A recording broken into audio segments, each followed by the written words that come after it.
আমরা বাঙালি, তাই আমাদের বাঙালিদের প্রত্যেকের ঘরে ঘরে প্রত্যেক বৃহস্পতিবারে প্রত্যেক ঘরের বউয়েরা সংসারের মঙ্গল কামনার জন্য মা লক্ষ্মীর ঘট পেতে পুজো অর্চনা করে। আর আমাদের বাঙালিদের অনেক রকম নিয়মকানুন থাকে, আর আমাদের বাঙালিদের ঘরের গৃহবধূরা সেই নিয়মগুলো পালন করার চেষ্টা করে। কেউ হয়তো একটু বেশিভাবেই পালন করে, কেউ হয়তো নর্মালি পালন করে, যে যেভাবে পারে ঠিক সে সেইভাবেই পালন করার চেষ্টা করে। তো আজকে হচ্ছে যথারীতি বৃহস্পতিবার, আর আমিও বসে পড়েছি আমার বাড়ির লক্ষ্মী পুজো করতে। আজকে বৃহস্পতিবার, আমি যতটা আমার মনের থেকে ভক্তি নিয়ে মা লক্ষ্মীকে আজকে পুজো করব। আজকে যেহেতু ঠাকুমা বাড়িতে নেই, আমি এর আগের ব্লগে তোমাদেরকে বলি যে আমাদের ঘরের পুজো ঠাকুমাই করে, আমাদেরকে দিতে দেয় না পুজো। আর আজকে আমি অনেক দিন পর, আমার এই 12 বছর কমপ্লিট হয়ে গেছে বিয়ে, 13 বছর বিয়ে হয়েছে, আমি গুনে গুনে বলে দিতে পারবো আমি কটা বৃহস্পতিবার পেয়েছি পুজো করার জন্য। কারণ ঠাকুমা তো সেরকমভাবে বেড়াতেই যায় না, কোথাও যাই না, বেড়াতে তো আমরাই যাই। তো যাই হোক, বেড়াতে না গেলেও বৃহস্পতিবারের দিনটা যদি বলি ঠাকুমা আজকে আমি পুজো করি, উনি কিছুতেই পুজো করতে দেয় না। সেই জন্য আজকে আমার কপালে ছিল এই বৃহস্পতিবারটা আমি পেয়ে যাব পুজো করার জন্য।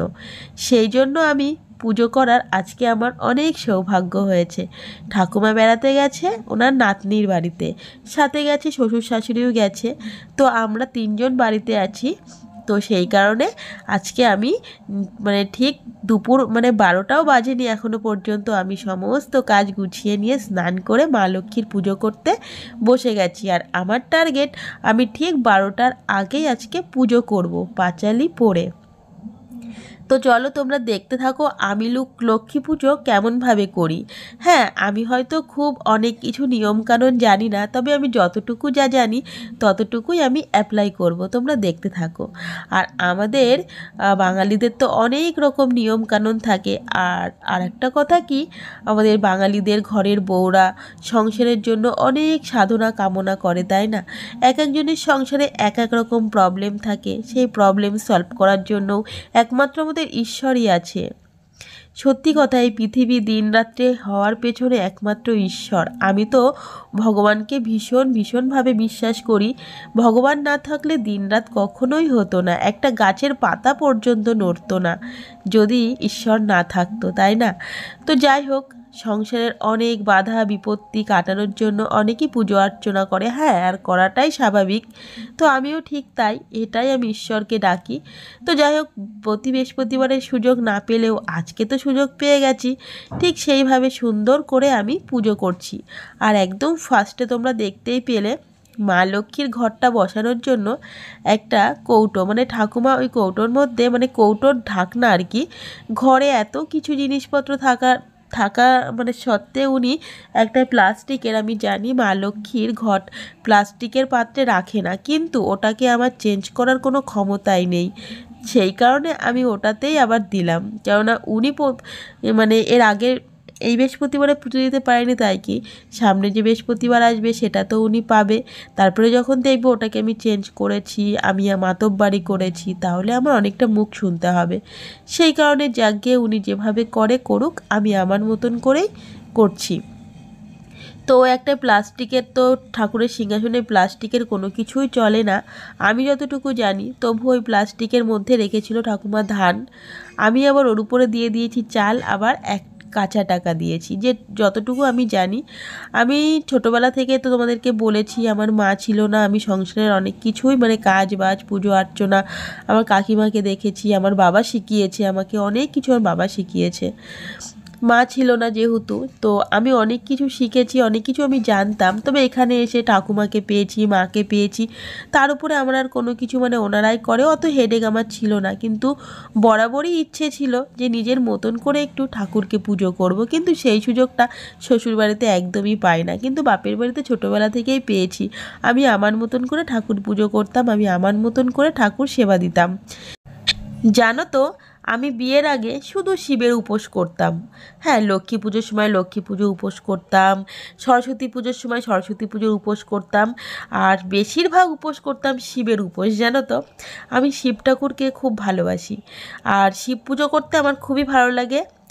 আর মানে তখন বিয়ের আগে ছিলাম তো, উপোস থাকতাম তো রাত্রেবেলা, মানে এখন যেমন শিবের উপোস করে অন্নই মুখে দিই না বা আগুনের কোনো জিনিসই খাই না, তখন তো আমার বাবা বলতো অবিবাহিত মেয়েদের অত কিছু না মানলেও হয়, তুই শিবের মাথায় জল ঢেলেই নিরামিষ ভাত খেতে পারিস। আমার বাবা আমাকে এটা বলেছিল। কিন্তু হ্যাঁ, আমি কয়েকবার সেটা করেছিলাম। তারপরে যখন আস্তে আস্তে বড় হলাম, সবাইকে দেখতাম, তখন আর আমি সেটা করতাম না। মানে যখন বুঝতে শিখলাম তখন ওটা করতাম না। আমি অনেক ছোটোবেলা থেকেই শিবের উপোস করে শিবের মাথায় প্রচুর জল ঢালতাম। নীলের উপোসের দিন যে কতবার জল ঢালতাম তার কোনো ঠিক ঠিকানা ছিল না। তাই মনে হয় দেবাদিদেব মহাদেব আমাকে আশীর্বাদ করেছে, তাই জন্য আমি এত সুন্দর একটা শিবের মতন বর পেয়েছি। হ্যাঁ গো, এটা মানতেই হবে। আমার বরটা না খুব ভালো, সত্যি কথা। আমাকে অনেক কেয়ার করে। আমি প্রতিবন্ধী বলে আমাকে কখনো কথা শোনায় না, আমাকে খুবই ভালোবাসে। আর হ্যাঁ, দেবাদিদেব মহাদেবের আশীর্বাদে আমি একটা সন্তানও পেয়েছি। হ্যাঁ, আমার ছেলেটা যখন আমার গর্ভে ফার্স্ট ধারণ করেছিল, তখনই আমাকে দেবাদিদেব মহাদেব স্বপ্নে বলে দিয়েছিল তোর কিন্তু ছেলেই হবে। হ্যাঁ গো, জানো তো, আমি একটা স্বপ্নে দেখেছিলাম, আর স্বপ্নটা দেখেছিলাম আমি দিনের বেলায়। অনেকে বলে ভোরের স্বপ্ন সত্যি হয়, কিন্তু না, যেই স্বপ্ন সত্যি হওয়ার সেটা ভোর হোক আর রাত হোক আর সকালই হোক, মানে সেটা সত্যি হবেই। তো আমি দেখেছিলাম দুপুরবেলা স্বপ্ন। দুপুরবেলা ভাত ঠাত খাওয়ার পরে যখন শুয়েছিলাম, তখন সবেমাত্র সূচনা ছিল। আমিও সবে সবে হয়তো জানি কি জানি না এরকম একটা ব্যাপার, কিন্তু তখনই দেবাদিদেব মহাদেব আমাকে স্বপ্নে বলল তোর একটা ছেলে হবে। আমি তো ভীষণ খুশি হয়ে গেছিলাম, কিন্তু কথাটা আমি তখন কাউকে বলিনি, শুধুমাত্র আমার হাজব্যান্ডকেই বলেছিলাম যে জানো তো আমি এরকম একটা স্বপ্ন দেখেছি। তো ও বলেছিল কথাটা কাউকে বলো না, দেখা যাক কি হয়। তো সত্যি কথা বলতে আমার বড় শিব ঠাকুরের খুব ভক্ত, ও ভীষণ পরিমাণে শিব ঠাকুরকে বিশ্বাস করে। তো আমরা দুজন কাউকে কথাটা না বলেই চুপচাপ ছিলাম। তারপরে যখন আমাদের ছেলে হয়েছে, আমরা কথাটা তখন সবাইকে বলতে শুরু করেছিলাম যে জানো তো আমরা এরকম স্বপ্ন দেখেছিলাম। তো যাই হোক, দেবাদেব মহাদেবের অনেক আশীর্বাদ, সেজন্য একটা বড় পেয়ে গেছি, একটা ভালো একটা সন্তানও পেয়ে গেছি। আর ঈশ্বরের কাছে এটা সবসময়ই প্রার্থনা করি, হে মহাদেব, তুমি সবাইকে, এই পৃথিবীর সকলকেই ভালো রেখো।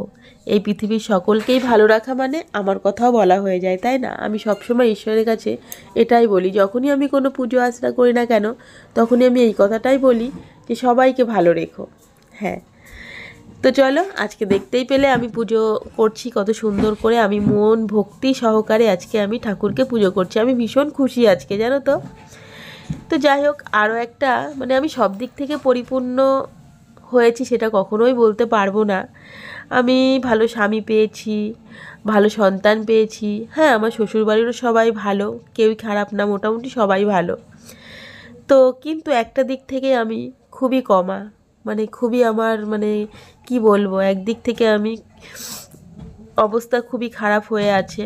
কোন দিক থেকে বলো তো? তোমাদেরকে এর আগের ব্লগে আমি বলেছি, এরা অনেক আগের কয়েকটা ভিডিওতে আমি বলেছি যে আমার প্রচুর পরিমাণে মানে দ্বিধাদায়ক হয়ে আছি, টাকা পয়সার দরকার। মানে আমাদের যে ব্যবসাটা ছিল সেই ব্যবসাটায় প্রচুর লস খেয়েছি, এবং তাছাড়াও যে টাকা পয়সা লোন টোন তুলে আমরা ব্যবসায় ইনভেস্ট করেছিলাম, সে সমস্ত টাকা পয়সা তো গেছেই। আমাদের অনেক মানে সুদে টাকা গুনতে হয়, তো অনেক আর কি লোন দিতে হয়, লোনের টাকা শোধ করতে হয়। সেই কারণে আমার বরের খুবই কষ্ট, মানে ও কি বলবো, ভোরবেলায় ঘুম থেকে উঠেছে সেই কাজে যায়, আর কত রাত্রে কাজের থেকে বাড়ি আসে। ওর মুখটা দেখলে খুবই খারাপ লাগে। ওর পাশে দাঁড়ানোর চেষ্টা আমি করি, কিভাবে ওর পাশে আমি একটু দাঁড়াবো, কিভাবে দুটো পয়সা দিয়ে ওকে হেল্প করব, এরকম ভাবি। তো আমার মতন এরকম অনেক বউরাই আছো, আমি জানি যে আমরা বাঙালি, আমরা বিয়ে আমাদের একবারই হবে, আর সেখানেই আমরা মন প্রাণ দিয়ে থাকবো, এবং সেই সংসারের জন্যই কামনা সাধনা করব, তাই না? এটা আমি অনেকেই দেখেছি, অনেকেই করে, আর আমিও সেইভাবে মানে সবার মুখে মুখে শুনি, হ্যাঁ এটা করলে ভালো হবে, সবার যে যেটা বলে আমি সেটাই করতে থাকি, যদি আমি এই দিনা থেকে মুক্তি পাই। এই দিক থেকে আমি একটু কমা, জানো তো। এই যে বললাম ঠাকুর সব দিক থেকেই সবাইকে পরিপূর্ণ রাখে না, তো আমি এই দিক থেকেই কমা। আমার মাসে অনেকগুলো টাকা আর কি লোনের জন্য জোগাড় করে রাখতে হয়, তো এই দিক থেকে খুবই অসুবিধা। তা ঠাকুরকে সবসময় বলি, আমাকে এই জায়গা থেকে তুমি মুক্তি দাও ঠাকুর, এই জায়গা থেকে আমাকে তুমি মুক্তি দাও। তো দেখতে পেলে আমার মানে লক্ষ্মীর পাঁচালি পড়লাম, পাঁচালি পড়া হয়ে যাওয়ার পরে আমি গীতা পাঠ করলাম। গীতা পাঠ করাও আমার কমপ্লিট হয়ে গেছে, কারণ পুরোটা দেখাতে গেলে বা শোনাতে গেলে ভিডিওটা অনেকটাই লং হয়ে যাবে, সেজন্য একটু একটু করে দেখালাম। কিন্তু না, আমি গীতা একটা পাঠ মানে একটা অধ্যায় কমপ্লিট করেছি। আর মানে লক্ষ্মী পাঁচালী তো পুরোটাই পড়তে হয়, আর গীতা একটা অধ্যায় কমপ্লিট করে গীতার মাহাত্ম্য পাঠ করে এবার আমি পুজো কমপ্লিট করছি। দেখো আমি শঙ্খ ফুটু দিয়ে সুন্দর করে আজকে মন ভক্তি করে আমি পুজো করছি। সত্যি ভগবান যদি না থাকতো, সত্যি আমি ভাবি আমার না অনেক অনেক টেনশান হতো, এই দিনাদায়িক নিয়ে খুব চিন্তা করতাম, অনেক সারাক্ষণ চিন্তার মধ্যে বিভোর থাকতাম। আর তখন আমার স্বামীর কাজ বাজ ছিল না, জানো তো, মানে কি বলবো, দিন চলতো না, খুব কষ্টের মধ্যে চলতো। দুটো আলু সিদ্ধ ভাত জোগাড় করাই অনেক কষ্ট হয়ে যেত। তো তারপরে আমি মোবাইলে দেখতে দেখতে বা লোকের মুখে শুনতে শুনতে আমি আস্তে আস্তে আস্তে আস্তে গীতা পাঠ করা শুরু করলাম, জানো তো। তো আমার মতন এরকম অনেকেই আছো আমি জানি, তো তোমরাও ওরকম পুজো করবে। আর পুজো করতে আমি তো সুযোগ পাই না, জানো তো। তো আমি প্রত্যেক দিন স্নান করে গীতা পাঠ করি, গীতার মাহাত্ম্য পড়ি। এর ফলে কি হয়েছে আমি বলবো, অনেকটা আমি মানে কি বলবো সুরাহ পেয়েছি এখান থেকে অনেকটা। তো চলো আজকে এতটুকুই, ভালো লাগলে লাইক কমেন্ট শেয়ার করো। আজকে মতন টাটা।